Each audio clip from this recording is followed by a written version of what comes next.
बंगाल में बीजेपी के बंद का जो ऐलान है उसे समझ सकती हैं। 12 घंटे का बंद बुलाया गया है। ये आप देखिए कि किस तरीके से भारतीय जनता पार्टी का ये बंगाल बंद है। 5000 पुलिसकर्मी तैनात हैं। सीएम ममता की बंद पर चेतावनी है। जगह जगह बंद का असर भी दिख रहा है। गैर हाजिर कर्मचारियों पर एक्शन होगा। साफ तौर पर सरकार की तरफ से इस बात का जिक्र किया गया है। पुलिस हिरासत में 100 से ज्यादा छात्र यहां पर हिरासत में लिए गए। 12 घंटे का ये बंद है। शाम 6 बजे तक का ये बंद है। 5000 पुलिसकर्मी तैनात किए गए।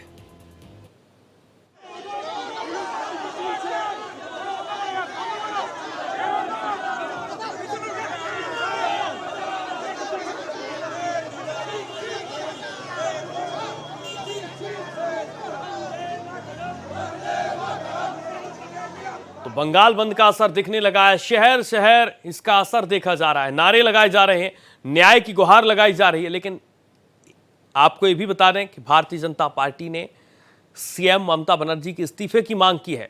कल नवन्ना मार्च और आज उसी के विरोध में बंगाल मार्च, जिस तरीके से छात्रों पर पुलिस का एक्शन देखा गया और इसी पुलिस के एक्शन को देखते हुए आज भारतीय जनता पार्टी ने बंगाल में बंद का ऐलान किया है। 12 घंटे का बंद बुलाया गया है।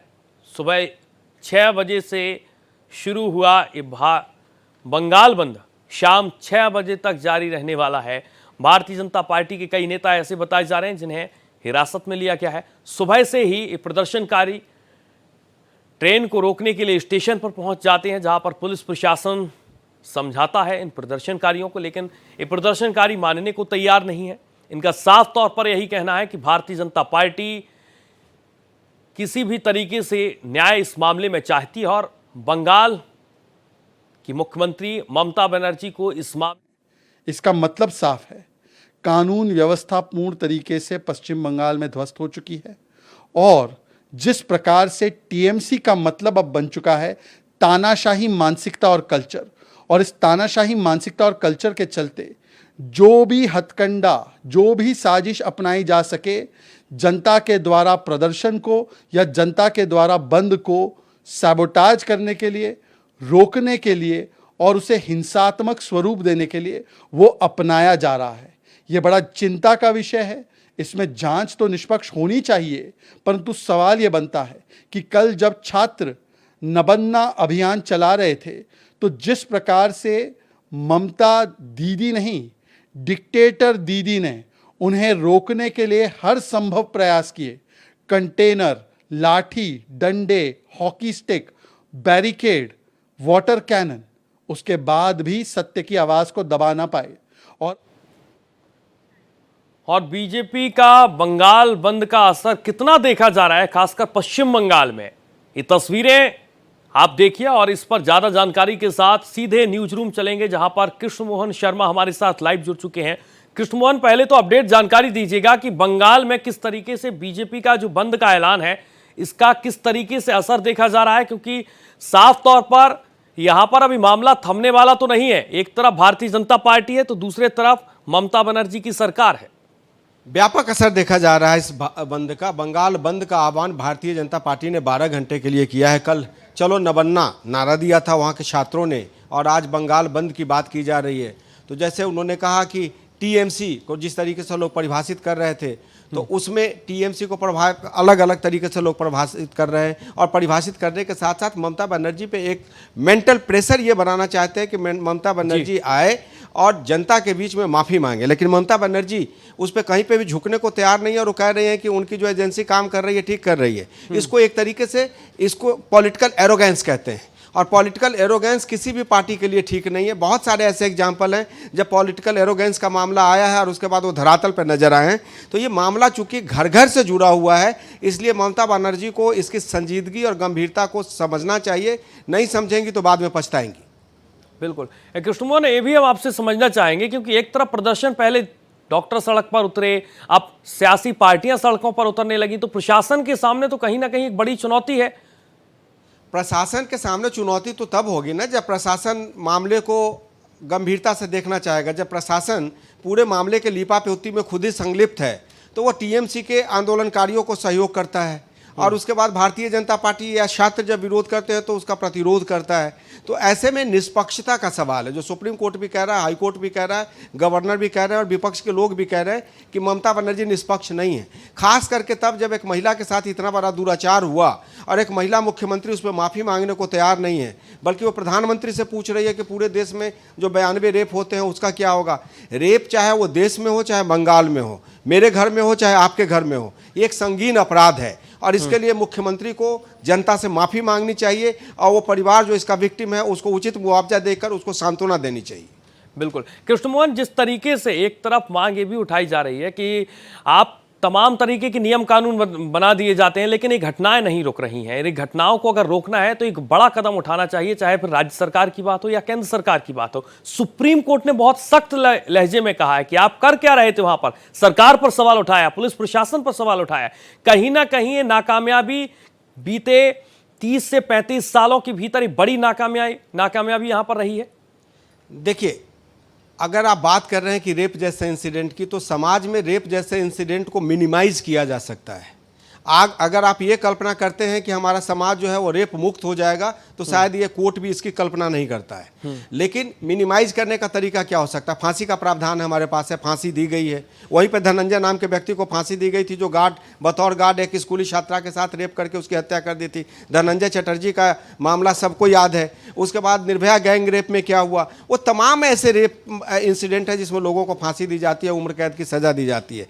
लेकिन दूसरा सवाल ये होता है कि हमारे समाज में जो एक सोच, महिलाओं के प्रति नकारात्मक सोच है, जिसको एक देखते हैं कि किस तरीके से उनका इस्तेमाल किया जा सकता है, उसको बदलने के लिए एक ज़मीन पे आंदोलन चलाए जाने की ज़रूरत है, जिसके बाद लोगों में ये विश्वास हो कि आप जिसके ऊपर बुरी नज़र से देख रहे हैं वो किसी की बेटी है, किसी की बहन है, आपके घर में भी बेटी है, आपके घर में भी बहन है। तो समान नज़र से अगर आप देखेंगे तभी समस्या का समाधान हो पाएगा। कई लोगों को हिरासत में लिया गया है। जो सुबह से हम तस्वीर देख पा रहे हैं, ट्रेन रोकने के लिए प्रदर्शनकारी यहां पर स्टेशन पहुंच जाते हैं, ट्रेन रोक दी जाती है। सड़कों पर हम देख रहे हैं सन्नाटा पसरा है, पुलिस प्रशासन को अपने लाठी डंडे हाथ में लेने पड़ रहे हैं। ये इसका मैसेज क्या है? एक मैसेज ये बहुत गलत है या वाकई में जिस तरीके से प्रशासन को संभालना चाहिए कि तो एक बड़ी चुनौती है? सुबह से अलग तस्वीरें सामने आ रही हैं कृष्णमोहन बंगाल बंद का आयोजन किया गया है भारतीय जनता पार्टी के पास। तो भारतीय जनता पार्टी वहाँ पर प्रमुख विपक्षी पार्टी है, उनके करीब कम से कम 100 चुने हुए प्रतिनिधि हैं, और अगर हम निचले स्तर पर जाएं तो कम से कम 1000 उनके चुने हुए प्रतिनिधि हैं। वो अपने लेवल पे सक्षम है बंद कराने में। तो इसको इस नज़रिए से नहीं देखा जाना चाहिए कि कैसे है। बात यह है कि प्रशासन, डिमांड क्या है? डिमांड यह है कि जो विक्टिम है उसको न्याय मिले। विक्टिम मर चुकी है, उनके परिवार को न्याय मिले। तो सवाल यह है कि सरकार खुल के कहाँ आ रही है, कहाँ पे श्वेत पत्र ला रही है कि मैं इसमें ये करना चाहती हूँ और जो दोषी हैं उनको सजा दी जाएगी। दोषी को बचाने की कोशिश की जा रही है। अब खबर ये भी आ रही है कि जो गिरफ्तारी हुई थी संजय रॉय की, वो एक प्रॉक्सी गिरफ्तारी, प्रॉक्सी अरेस्टिंग है। वो मानसिक रूप से विचलित व्यक्ति है, उसको इसलिए रखा गया है ताकि वो पूरे केस को तहस नहस कर दे। तो ऐसे में ये सवाल जो है वो प्रशासन पे नहीं, मुख्यमंत्री पे और मुख्यमंत्री कार्यालय पे उठता है। बिल्कुल, राजनीति इस मामले में जिस तेजी के साथ आगे चल रही है, चाहे अब पत्रों का दौर शुरू हो गया, प्रधानमंत्री नरेंद्र मोदी को चिट्ठी लिखी जाती है ममता बनर्जी की तरफ से। अभी सुकांता मजूमदार ने एक पत्र लिखा है राज्यपाल को कि इसमें एक्शन लेने की मांग की जाए। राजनीति किस तरीके से यहां पर होनी चाहिए थी, वो तरीका क्या ठीक है इन पत्रों के साथ, या सिर्फ और सिर्फ समाधान की बात होनी चाहिए? देखिए सूर्या, पत्र लिखना लोकतंत्र में एक माध्यम है, चाहे वो ममता बनर्जी ने लिखा या सुकांतो मजूमदार ने लिखा या गवर्नर ने लिखा। यहाँ पे बेसिक सवाल ये है कि जो पीड़िता है और जो पीड़ित के परिवार है उसको न्याय मिलेगा कि नहीं मिलेगा। ममता बनर्जी क्या चिट्ठी लिखती है?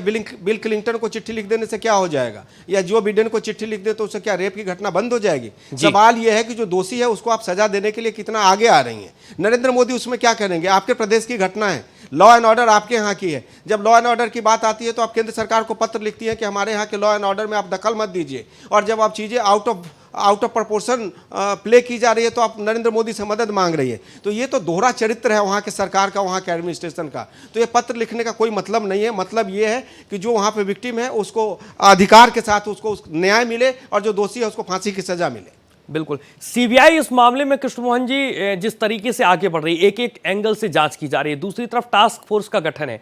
इन दो तरीके से जांच, ये अगर मामले में आगे हम देख पाएंगे तो कितना समय मानकर चले जब नतीजे पर ये दोनों टीमें पहुंचेंगी, चाहे फिर सीबीआई की टीम हो या टास्क फोर्स की टीम हो? सूर्या, ये मैं बता पाने की स्थिति में नहीं हूं कि सीबीआई कितने दिन में इसमें रिपोर्ट देगा। सीबीआई को जांच दी गई है, सीबीआई को महीना लग सकता है, सीबीआई को 6 महीना लग सकता है, हो सकता है कि सीबीआई को साल लगे। बेसिक सवाल यह है कि लोग सड़क पे इसलिए है क्योंकि मुख्यमंत्री बयान दे, श्वेत पत्र लाए, माफी मांगे। अब सीबीआई का काम है, सीबीआई का काम हो सकता है कि 6 महीने की जगह 8 महीने काम चले, 1 साल काम चले, वो सवाल नहीं है। सवाल यह है कि जो मुख्य आरोपी है, जो दोषी है, वो अभी तक पकड़ा नहीं गया है। बिल्कुल, जो दोषी है वो पकड़ा नहीं गया है। तमाम अलग अलग तरीके के सवाल हैं और ये तस्वीरें भी आप देखिए। लगातार हम अपने दर्शकों को ये तस्वीरें दिखा रहे हैं किस तरीके से भारतीय जनता पार्टी मैदान में आ चुकी है, खासकर बंगाल में।